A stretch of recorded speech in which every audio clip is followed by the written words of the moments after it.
this video, I'm going to create a Flutter application and discuss about database. Furthermore, I will create entities, repositories, and DAO. DAO is basically data access object classes. Let's start. Hello guys, this is Mohsen AR from CodeCyclo. The database is super simple. I have attached a database to GitHub. We have 5 tables, but in this demo application, I'm going to use 3 tables: books, categories, and users. To create a Flutter application, write the command flutter create and your application name.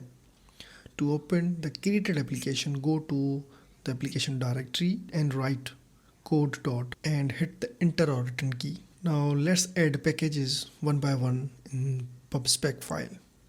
These packages I already discussed in previous introduction video. I will appreciate you guys go and watch my previous introduction video of this application. So I'm going to create a separate core and UI with the different directories. Let's create another directory called config and models.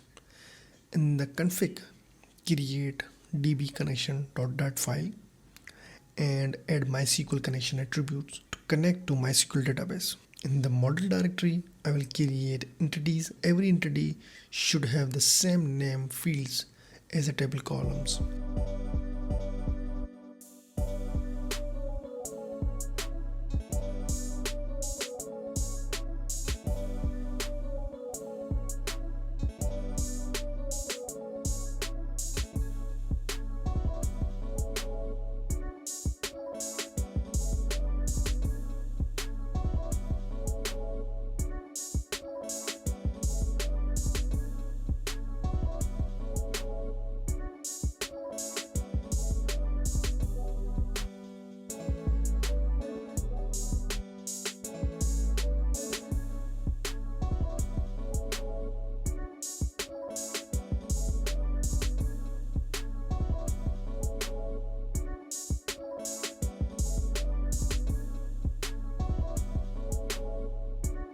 You can see we have 2 naming constructors, initial and from results.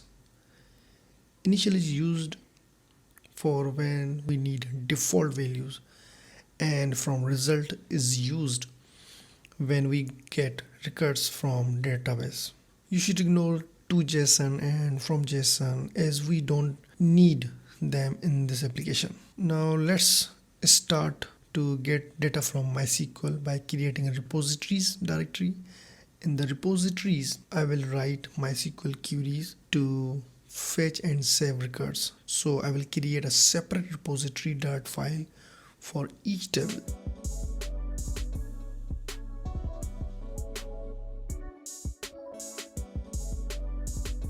Let's understand the method get book by ID. In this method, I get a DB connection from DB class and execute a query to get a book by ID. We have a reference variable of results. If the results variable is not empty, then return the data. If empty, then return the default values. Here I'm using 2 naming constructors from result and initial as we already discussed. The same style of code I will use in all remaining methods and repositories classes. In the getAll method, I am using a for loop for multiple records.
Okay, so we have done with the repositories. Now I'm going to create a service directory where we create DAO classes, data access object classes, and these classes directly talk to repository classes where we wrote MySQL queries. First, add the get it package to the pub spec file. This package is used to get a service class object from anywhere in the application. So create a locator.dat file outside the core package and register all repositories classes so that we can get them by using the loc reference variable.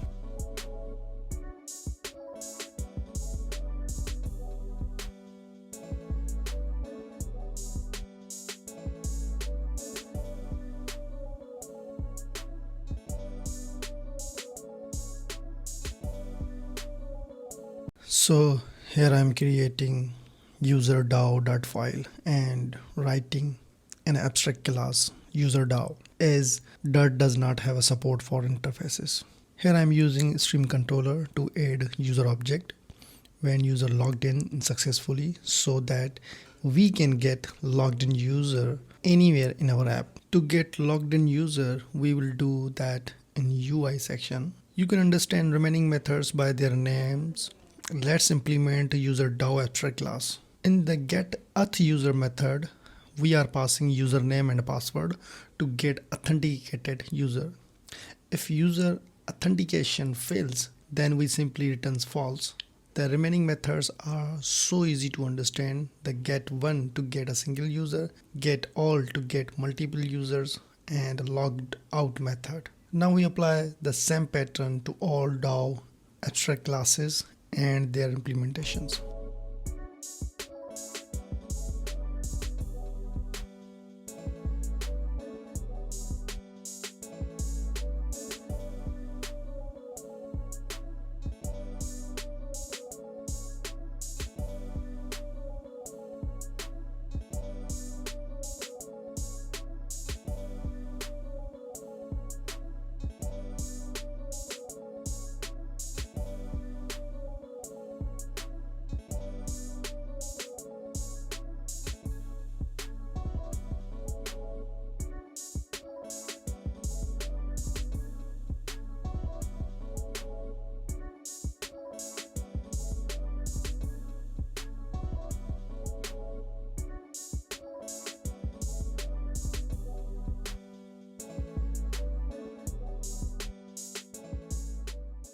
In the book DAO, I use stream controller to get real-time data when user add new books. So total books stream controller gets update and send stream to UI.